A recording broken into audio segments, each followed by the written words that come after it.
抬出去。哎，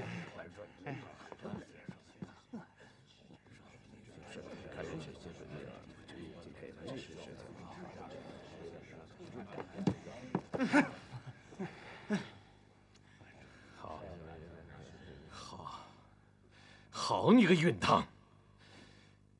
你发疯病了吗？你居然敢在朝堂之上当着朕的面辱骂状元！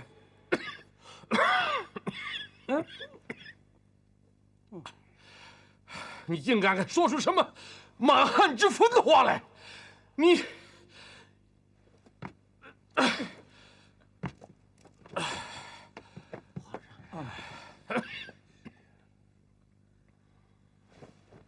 皇上，满汉怎么就没分别呢？列祖列宗八旗议政的时候，有汉人吗？对呀，那时候哪有汉人呐？你说的话有理啊。有些事儿坏就坏在擅改祖制上的。在太祖太宗手里头，满人他就是满人，汉人就是汉人，这哪能不守规矩呀？说得对，说得对呀，言之有理。还是我们老祖宗的制度好。当年我们入关的时候，总共有12万兵马，横扫中原，所向无敌。可现在呢，青海一个罗卜藏丹增，不到10万人马，朝廷用了年羹尧这个汉人，嘿，花了上千万两银子，用了23万兵马，还逃了首恶元凶。真是我们齐人不行了，还是朝廷现在的制度有问题？当然是制度有问题。今儿改，明儿也改，把老祖宗的制度全改没了，能不出问题吗？说得对，说得皇上，今天咱们把这一揽子事儿全都抖搂清楚。对，抖清楚，抖清楚了，耍清楚了。2个章程，整顿旗务，连着政务，一道整，仍旧是皇上掌总。咱们呢，恢复了8旗议政的制度，上3旗由8爷、9爷、10爷任旗主，下5旗还是13爷和咱们4个的旗主。哎，这样事权就有了主，旗务和政务一同商量，一同下令，皇上也免得如此辛苦，天下就太平了。岂不好吗？啊！对，哎，有道理啊！要是精辟8旗议政的话，我们也就好啊，好啊，到底露出真章了。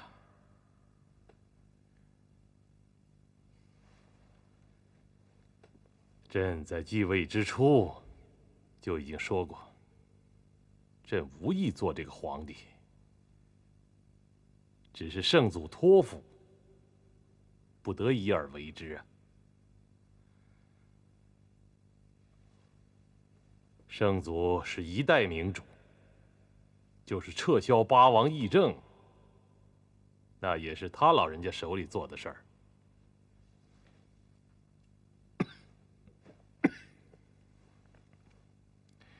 你们今天突然发难于大庭广众之中，说是要恢复8王议政，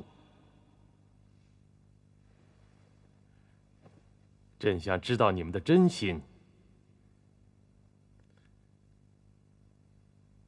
究竟是圣祖错了呢，还是朕有什么失德的地方？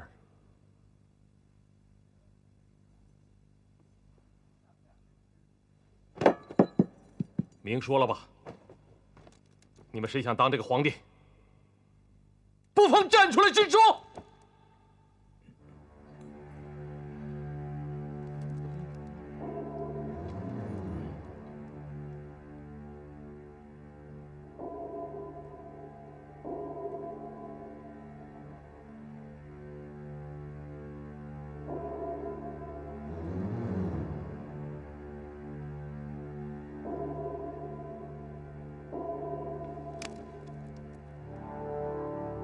皇上，臣有话要说。朕是问他们，没有问你。这是朝会，臣也能说话。朕现在就是不听你说话。皇上，请让臣说话。涂立臣，奴才在。调2棚御林军来，守在殿外。凡是扰乱朝会的，都给朕抓起来。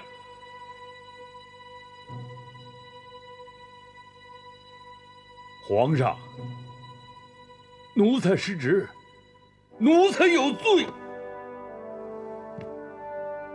怎么了？御林军都让隆中堂调来的步兵统领衙门的人换防了。隆科多，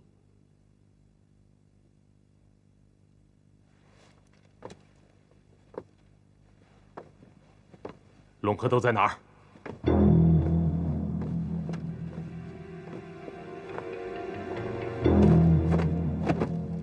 回皇上，奴才在。隆科多，谁叫你调步军统领衙门的人来的？回皇上，今日朝会出入的人太多，奴才兼着领侍卫内大臣的差事，万一出点娄子，非同小可。所以奴才才增添了兵力，维持防务。那好，你即刻调2棚御林军来，交给涂立琛。请问皇上，今儿个在座的都是我大清国的诸王公大臣，那么调御林军要抓谁呢？你讲这话是何居心呢？皇上，奴才只有一颗事主之心。想当初天命6年，太祖武皇帝曾率诸王对天共同分享祈祷，说上下神知，吾子孙辈中若有不善者，天可灭之，勿加以刑伤，以开杀戮之端。今儿个4个旗主王爷奉旨前来共商其务，说得对，皇上可纳之；说得不对，皇上开导之。千万不可以做出有违太祖圣训的事来。好个事主之心！算朕看走了眼，居然让你管着九门。隆科多，你不要忘了，在城外面还有丰台大营、西山锐剑营，比你步兵统领衙门的兵力要多出好几倍。皇上这话，真让奴才无地自容。奴才这样做也是为皇上着想，也是为祖宗的江山社稷着想。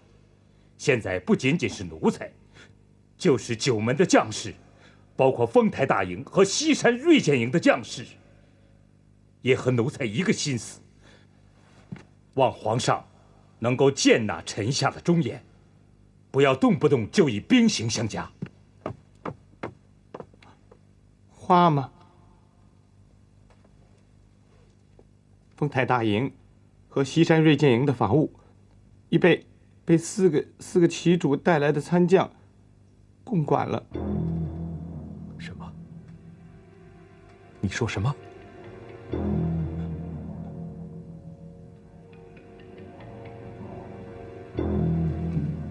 巴叔他们说，是皇阿玛同意他们进驻2个大营，整顿兵务的。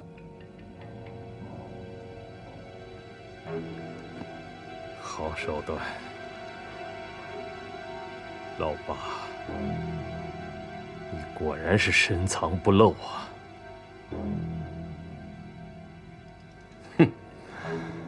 皇上，这话臣弟可就听不明白了。让关外的铁骑帮助关内整顿齐营的兵务，这是皇上您的旨意，并不是臣弟的主张。啊，这事儿洪胄可以作证。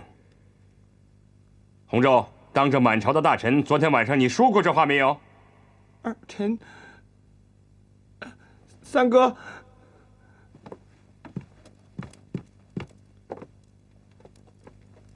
回皇阿玛，武帝也就是误说了一句，是听皇阿玛亲口说的。话吗？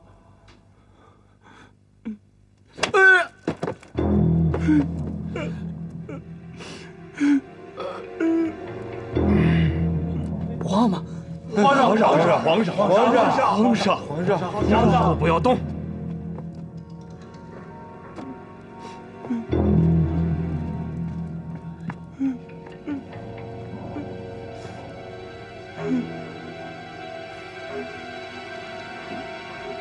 洪昭，你13叔真是疾病发作，去看太医了吗？回话吗？是的。他不是被什么人挟持了吧？儿臣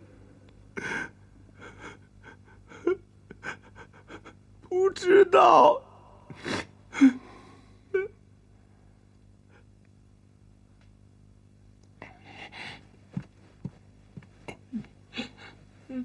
皇上，要不要退朝？不，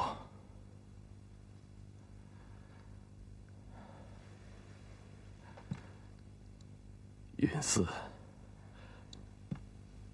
朕只向你说一句：要是13弟有什么3长2短，你和你那些同谋们，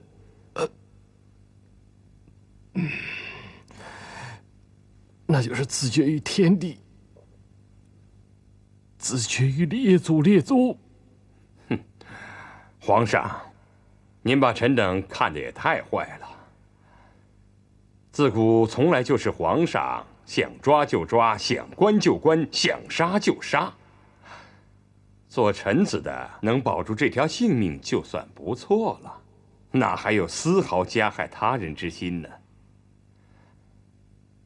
今儿臣等别无他求，只求皇上能让臣弟尽几句忠言。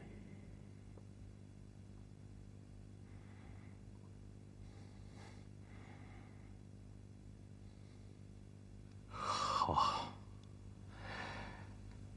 迟早你也会跳出来，让你说。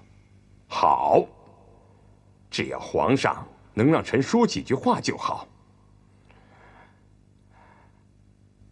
曾几何时，谢济世、陆生南忠言直谏，皇上非但不听，反而杀了他们。今天，当着满朝文武大臣和诸位铁帽子王，臣斗胆发问：圣祖仁皇帝当朝的时候，能发生这样的事吗？不能。皇上时常抬出圣祖仁皇帝，那么请问，圣祖仁皇帝是这样吗？不是。我大清列祖列宗励精图治、苦心经营的这一片江山社稷，到了圣祖手里，政治清明，版图一统，百姓安居乐业，国势蒸蒸日上，人称康熙盛世。可皇上却口口声声圣祖晚年倦于朝政，吏治腐败，国弱民穷，好像圣祖留下的不是一片宏伟基业，而是一个不可收拾的烂摊子。臣切为圣祖不平啊！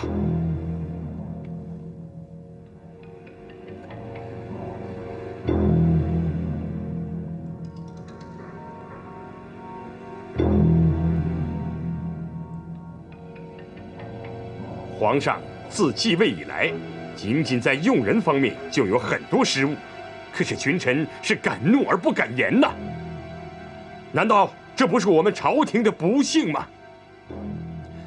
用年羹尧，朝廷就耗费了几千万两银子，可大部分都让他贪污挥霍了，国库怎么能不空？用田文镜，他把河南的读书人全都得罪了，以至于生源罢考，天下震惊。大家说，人心怎么能不失？再说，士绅不当差不纳粮，这是千百年留下来的古制，可皇上却要强为逆行，以致天下士绅怨声四起，人心惶惶，政局怎么能不乱？圣人说：“君为轻，社稷次之，民为重。士为四民之首，没有了士绅的支持，祖宗的江山社稷如何能够稳固呢？”皇上，适才简亲王他们提出的八王议政，纯是出于对祖宗的江山社稷负责，出于爱国的一片忠心呐。皇上，让大家出来，共同的辅佐您，齐心协力，匡正绝师，治理天下，这有何不可呢？说得好，和祖宗的江山社稷比呀，这一切都得让步。对呀，皇上，你就这么怕八王议政吗？是啊，皇上，就是皇上，对，请皇请皇上恢复八王议政的组织。看样子，这就是想不同意也不成了，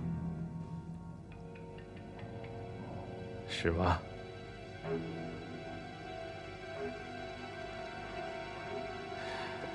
你们以为勾结了隆科多，调兵逼宫，就可以逼朕就范，是吗？皇上，您说这话，臣等如何担当得起呀？臣等对朝廷并无二心，更何况造逆。请皇上见纳4位齐楚王爷的提议，恢复八王议政，保我大清江山兴旺发达。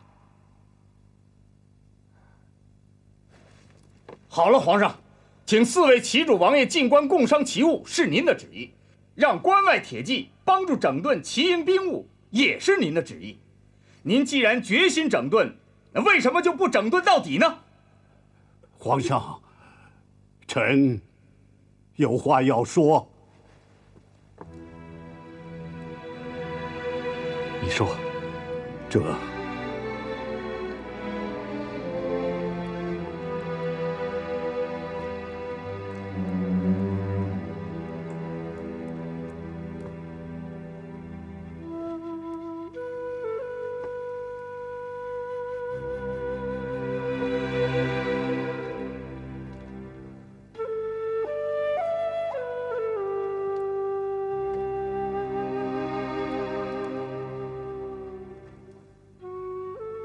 舅爷、师爷，今天是朝会，你们刚才说了那么多。我是先帝的老臣，两朝的宰相，这下面就有我许多的门生故吏。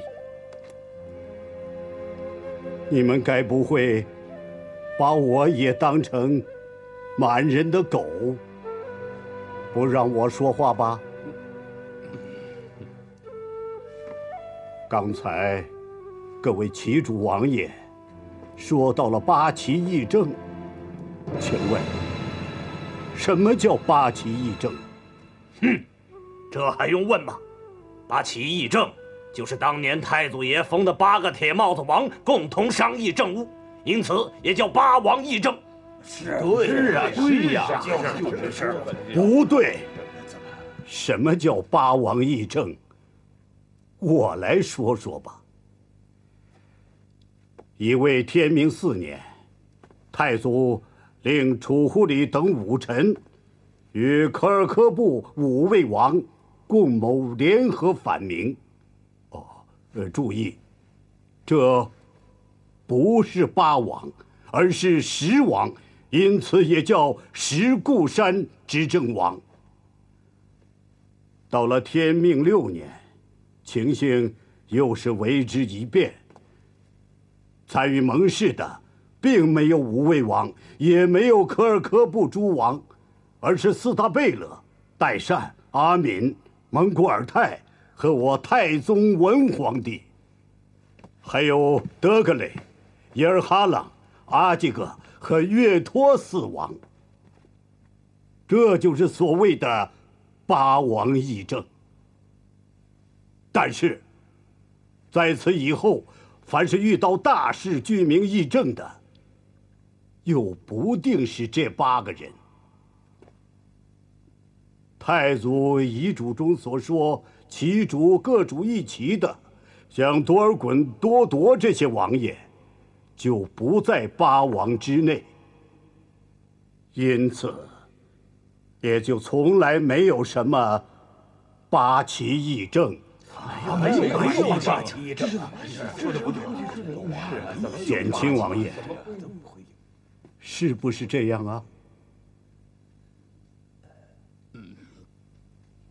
差不多吧。真是为什么呢？正是因为八王议政，从来也没有事权统一，而且容易引起人的篡权夺位之心。我世祖张皇帝当时一揽上3旗之权归于天子，圣祖仁皇帝又将旗营、汉军营统编入兵部，由国家统一提调，都是这个原因。八爷，您是参加过编纂八旗通志的，该不会不知道吧？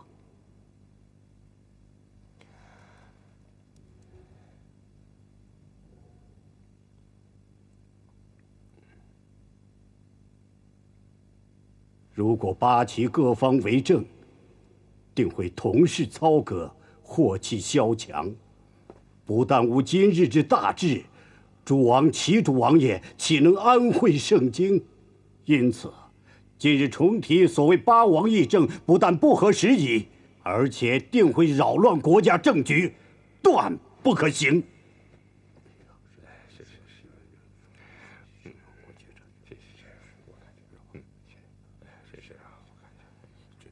你说完了吗？没有说完。今天是朝会，皇上已有明旨，议的是新政。可是几位旗主王爷却节外生枝，提出所谓八王议政，因此我才不得不就此话题说清楚。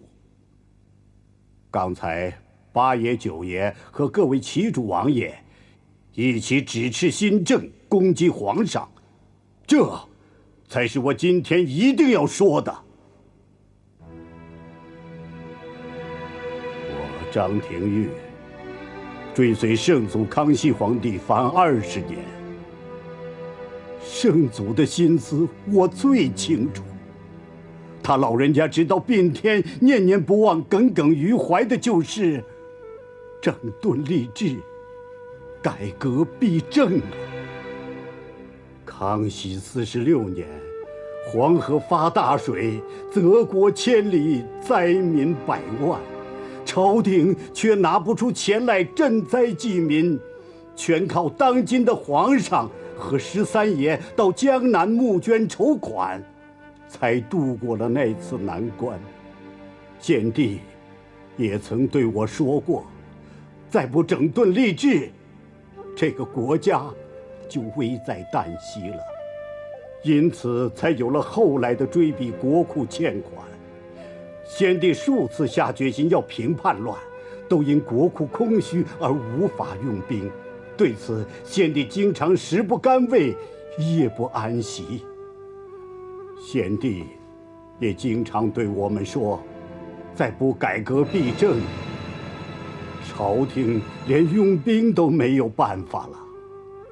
先帝爷为什么不立刻整顿吏治，推行新政呢？就是因为诸位皇子为了争夺嫡位，把朝局弄得错综复杂，先帝实在是没有精力完成这番大业了。先帝也曾经对我们说过，看来这件事情也只有寄希望于后人了。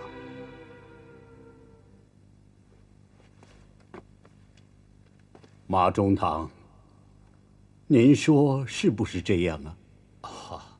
张中堂所言句句事实。自我当今皇上御疾以来，秉承先帝的遗愿，为了江山社稷，为了天下苍生，推行新政是有目共睹啊！摊丁入亩，使国库每年的赋税增加了1半；火耗归公，虽然使那些地方大员没有了3年清知府10万雪花银的进项，可是国库也因此又多收入了2成。田文镜在河南推行士绅一体当差、一体纳粮，虽然使那些有田的大户们多少受了点损失，可是河南境内却因此又多收入了4成，穷苦的百姓也相应的减轻了负担。这些都是真事儿，发生在眼前的真事儿啊！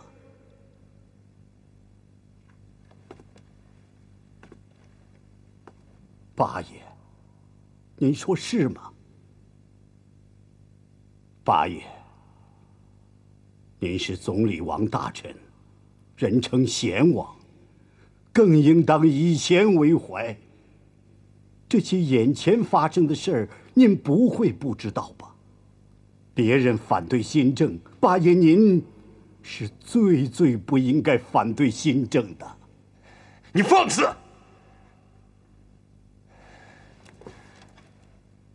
你口口声声赋税，朝廷的钱就是再多，失去了人心又有什么用呢？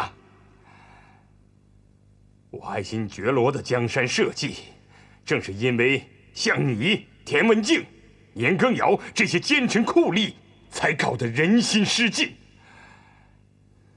哼！我知道。你是怕恢复了八王议政的组织，而失去了你军机要臣的职位，是不是？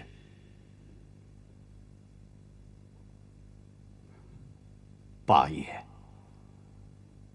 咱俩同时弃官不做，归隐山林如何？恕臣再说一句直言，只怕我张廷玉舍得走。八爷您舍不得走啊！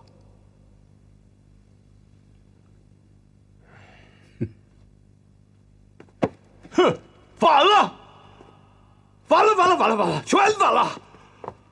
皇上，汉臣有这样对齐王说话的吗？这样是不像话！你们对朕尚且这样子说话，张廷玉和允嗣同朝为臣，为什么不能这样说话？你给朕坐回去。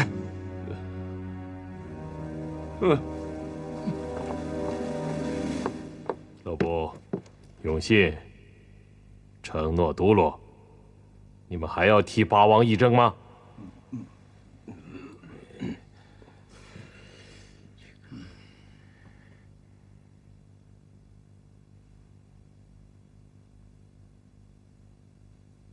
瑞亲王，微臣在。刚才朕都看到了，他们逼宫，你没有和他们掺和，朕很高兴。谢皇上。起来，坐吧。皇上这话，臣弟不能认同。这瑞亲王进京和其他3位王爷一样，在一起一同意了整理齐物的纲目，还一起建议了八王议政，并没有谁在背地里另起炉灶啊！是啊，不知皇上所说的他们逼宫指的是谁呀？这掺和又是什么意思？我们没有私底阴谋。皇上若无失政，为何害怕八王议政？允嗣，你是铁了心要自绝于朕，自绝于列祖列宗吗？皇上，是不是自绝于列祖列宗？皇权路上自有印证。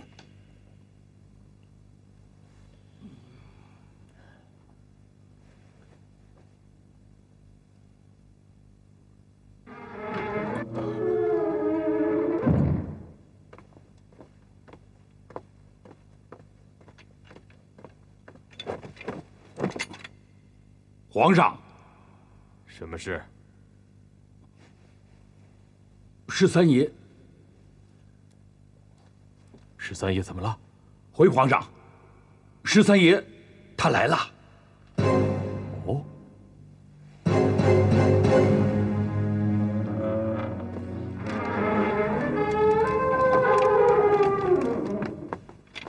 抬进来，抬进来！这，聋了！皇上叫你们抬进来，就抬进来。这，快！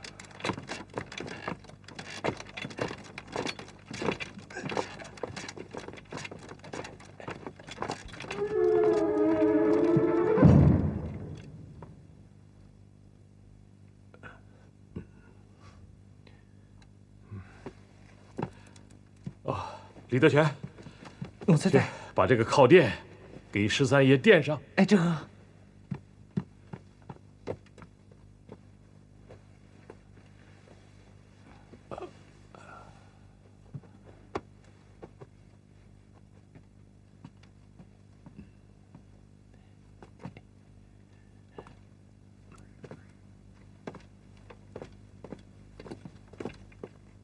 过来，去盯着他。这。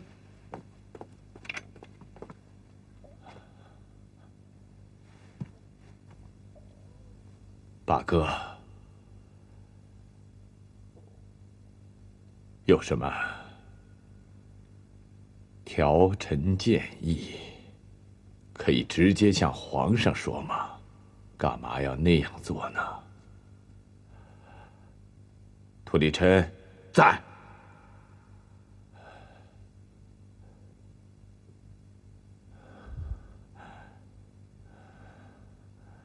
把他们带上来。这，带上来。这，走，进去。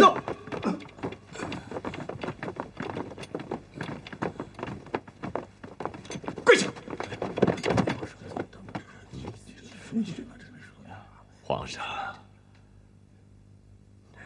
这几个人臣弟都带来了，该如何处置？请皇上决断。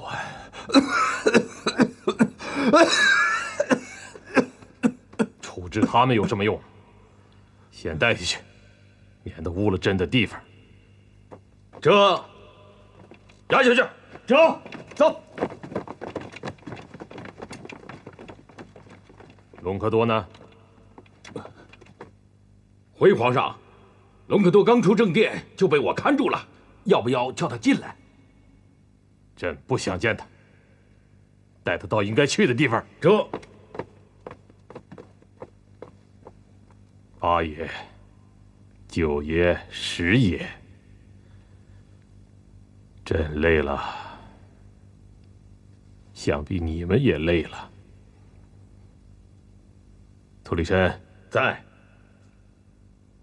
送他们回府。遵旨。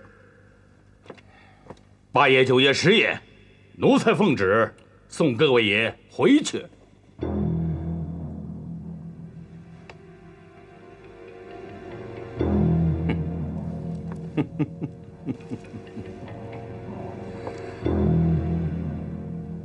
皇上4哥，你赢了，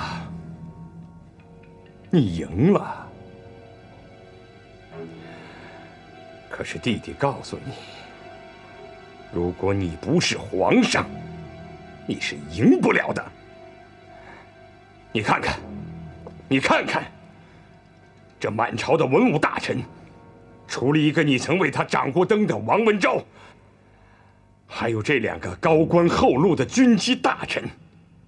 哦，还有这个废了的老13，还有谁替你说话？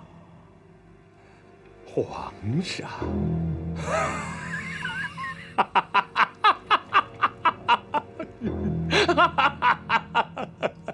皇上，送走。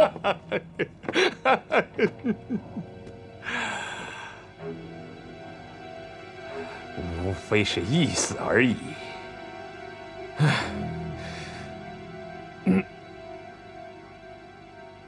皇上4哥，兄弟们就等着你来杀了。老九、老十，不要脓包求人，走！走啊！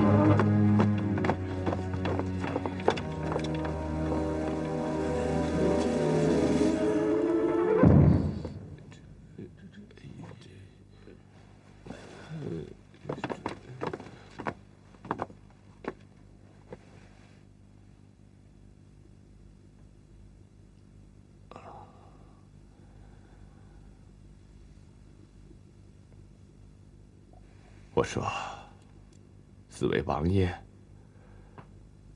你们还不赶快向皇上认罪呀？难道真的要皇上废了你们头上的铁帽子不成吗？啊？皇上，臣等知罪。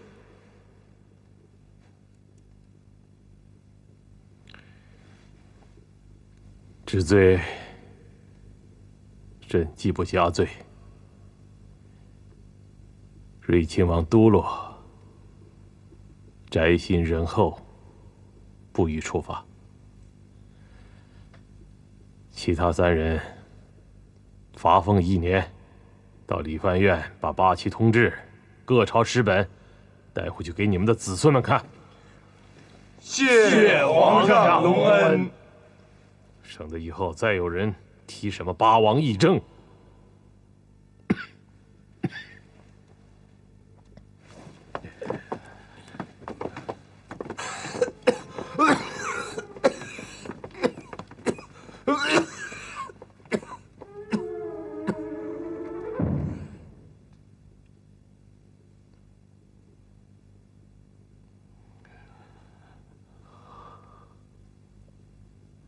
今天朕好伤心呐！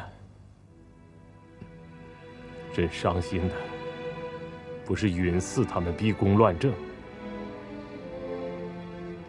朕伤心的是这么多朝廷官员，居然一个个作弊上官。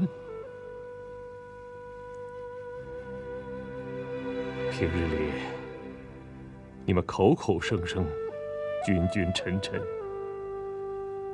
今日君父当此危难之际，你们的忠爱之心都哪里去了？难道朕真是什么桀纣之君吗？皇上，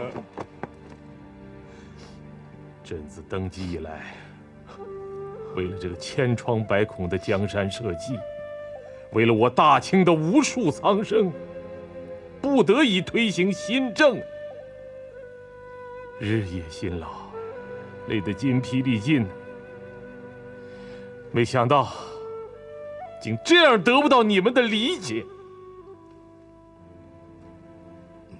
看看这个13爷吧，20年前，谁不知道他是英武豪侠、义薄云天的拼命13郎啊？如今累成这个样子，还有这个老臣张廷玉，这才几年呢，须发已经是皓白如雪呀。还有一个李卫，也累坏了身子。有人对田文镜说长道短，田文镜火耗才收到3000，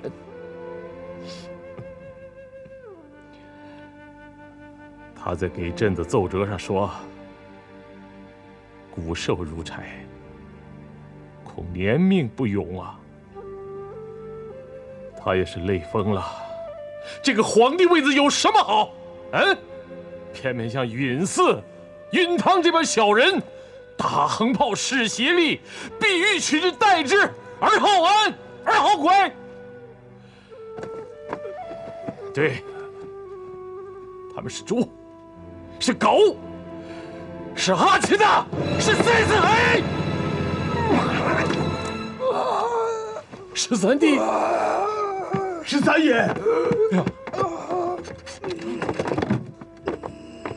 十三爷，十三弟，皇上，臣弟要去了。不会的。吴先生说过，你有92岁阳寿，92岁，你知道吗？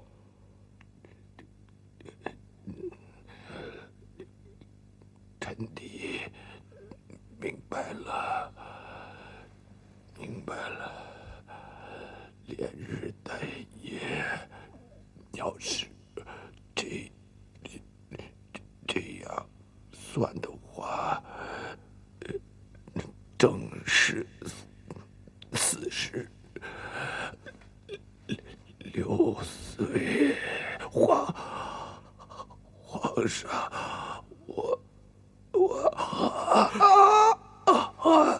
十三弟，十三弟，传太医呀！